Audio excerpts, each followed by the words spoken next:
Good morning, everyone. My name is Lian Chen, and today I want to share what I learned in Biology 110 Lab 3, an exploration of mitosis using garlic root tips under the microscope. And first, let's dive in the background from our lectures. First, let's ask a fundamental question. Why do cells divide? Think about it. When you were born, you had roughly the same number of cells in your body as an adult does today. But you got much bigger. How? Through cell division. Cells don't grow infinitely larger. Instead, they divide to increase the number of cells. That's how multicellular organisms like us grow. But growth is just one reason. Your body also divides cells to repair damage.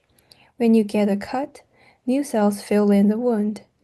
And constantly, every single day, your body replaces old, worn out cells with fresh ones. Your skin cells, blood cells, gut lining cells, they're all being replaced through division.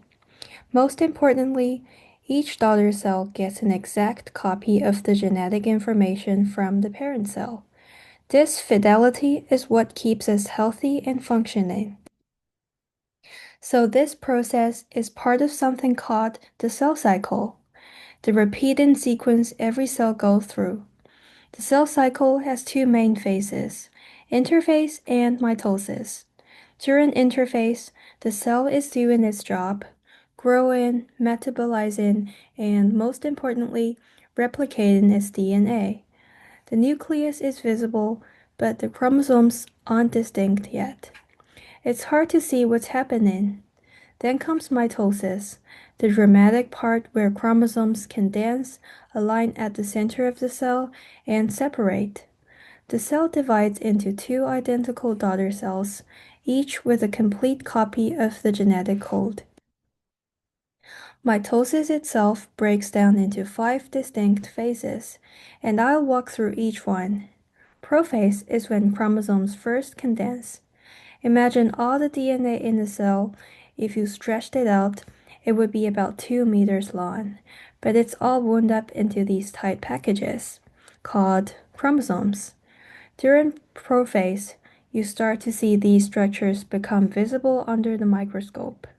Simultaneously, the nuclear envelope breaks down and spindle fibers begin to form at opposite poles of the cell. Prometaphase is a transition phase. The nuclear envelope completely dissolves, and the spindle fibers attach to the chromosomes at structures called centromeres.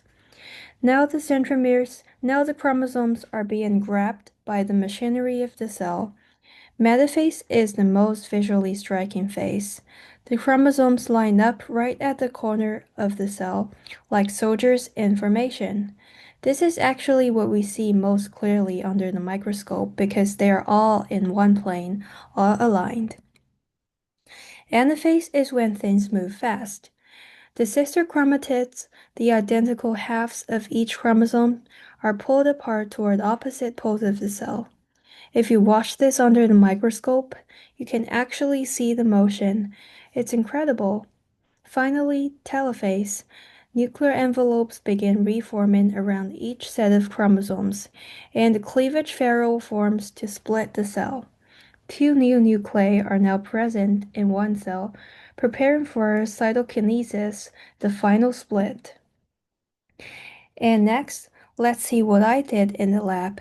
And this is a picture of my lab experience that I shot the photo.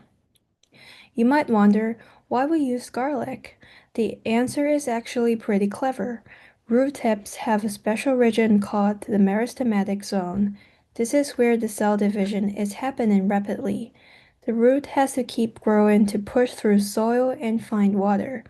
Garlic cells are also naturally compact with large visible nuclei, and when you stain them with gentian violet, the chromosomes show up in brilliant, clear detail. So our lab procedure was step 1, we fixed the root tips in ethanol acetone to preserve the cell structure. And next, we treated them with HCl acid to soften the cell walls so that the stain could penetrate. And step 3, we applied gentian violet dye to make chromosomes visible.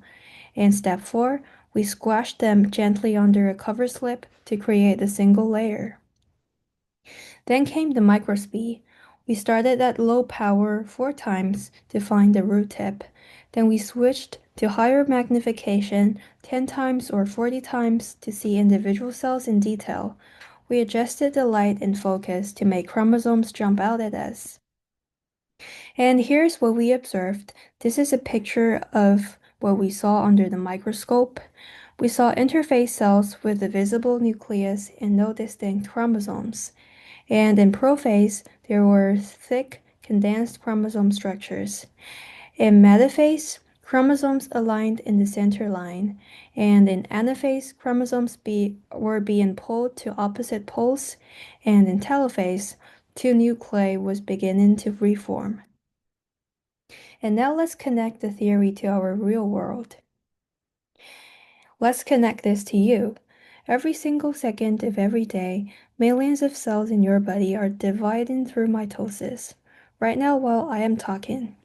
This is how you grew from an infant to the height you are today. Your bones, your muscles, your organs, all built through cell division. And that process doesn't stop when you reach adulthood. Your skin replaces itself roughly every 2 to 4 weeks. Your blood cells, billions of them, are generated daily in your bone marrow through mitosis. Your gut lining is constantly being renewed. When you get a cut, it heals because cells near the wound divide to create new tissue and close the gap. If mitosis stopped, you wouldn't stop healing, you wouldn't replace worn out cells, your body wouldn't function. This process is fundamental to being alive. But there's a darker side to this story, which is cancer. Cancer occurs when cells divide uncontrollably and abnormally. Normally, cells have built-in stop signals, safeguards that tell a cell when to stop dividing. But mutations in genes that regulate the cell cycle can break these safeguards. When that happens, cells ignore the stop signals and keep dividing. They divide when they shouldn't. They multiply into tumors.